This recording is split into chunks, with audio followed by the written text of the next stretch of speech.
In this video, we're going to discuss area under a graph of a non-negative function. We're going to be calculating definite integral using geometry.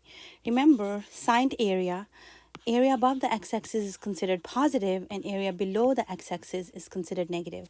So area between the curve, below the curve and above x-axis is positive. Area above the curve and below x-axis is considered negative. So integral a to b f of x dx is equal to signed area of region between the graph and the x-axis over interval a to b. So definite integral is same as the limit of the Riemann sum. In the last video, we saw some examples of calculating definite integral using the limit of the Riemann sum. Here's example number 8. Calculate the signed area of the given functions. You could also be, directions could say use geometry to find the definite integral. Both means the same thing.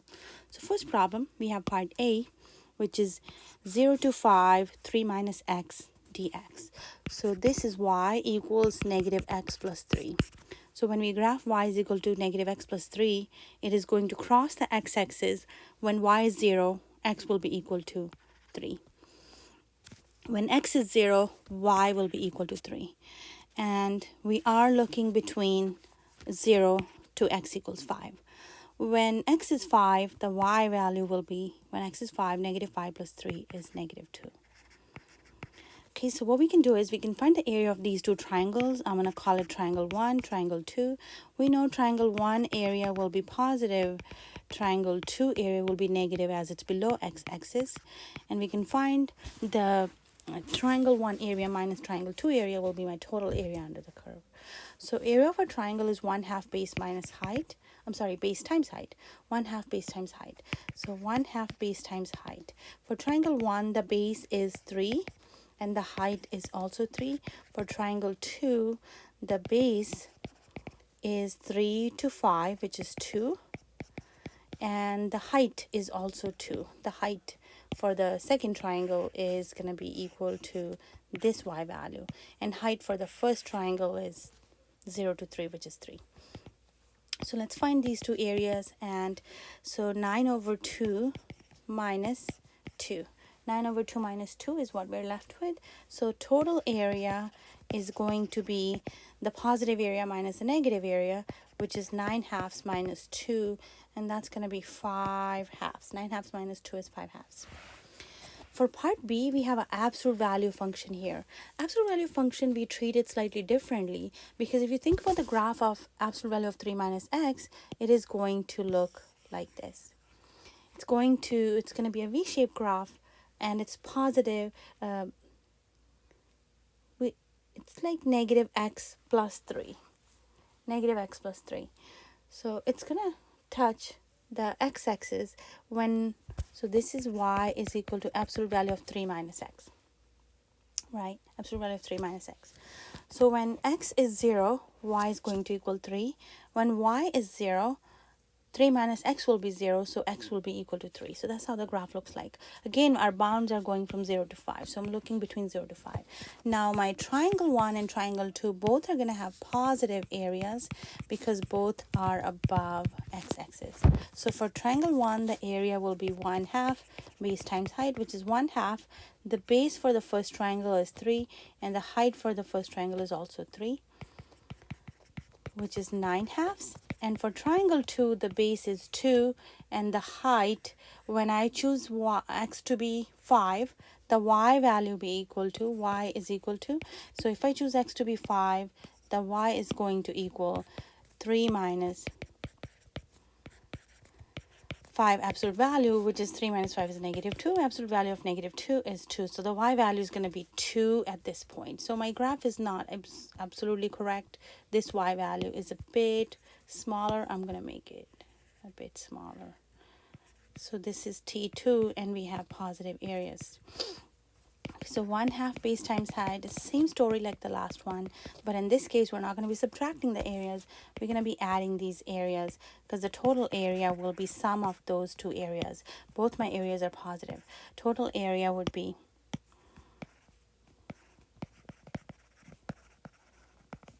9/2 plus 2, which gives me 13 over 2.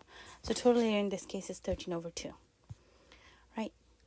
Let's see next example. Graph the signed area and compute the definite integral using geometry. So I'm going to be graphing the line y is equal to 2x plus 4. Y is equal to 2x plus 4 starts at y4 on the y-axis, then we go up to over 2 and draw the line from there. Because I'm looking between negative 2 to 3, I want to think when x is negative 2, what is y equal to? When x is negative 2, the y is going to be 0. So that's my 1 point on the graph. When x is 3, the y would be 3 times 2 is 6 plus 4 is 7. The y will be 7 in that case. So okay, so now this is a triangle and all of the area is above x-axis.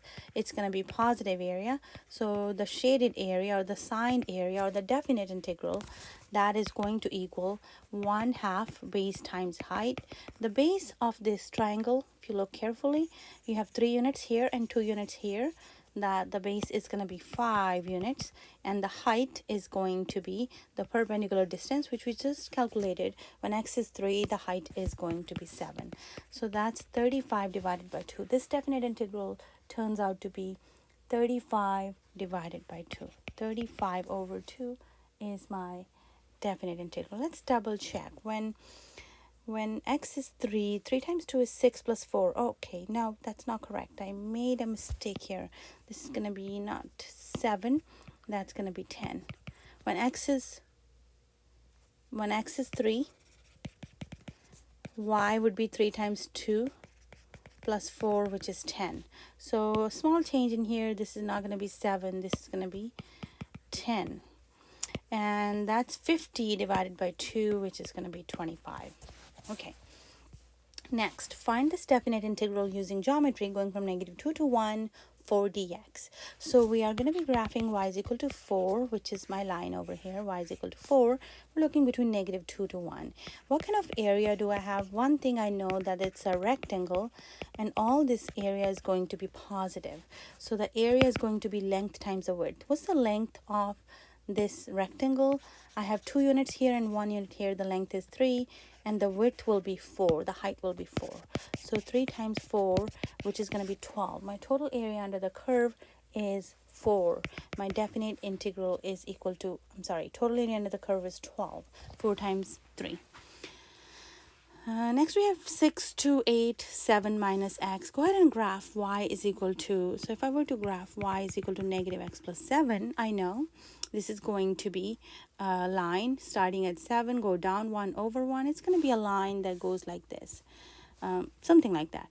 And I'm looking between 6 to 8. So when x is 6, what is the y value? When x is 6, 7 minus 6, the y is going to be 1 here. When x is 8, that would be, when x is 8, the y value would be 7 minus 8, which is going to be negative 1. Okay, so here we are looking for this area.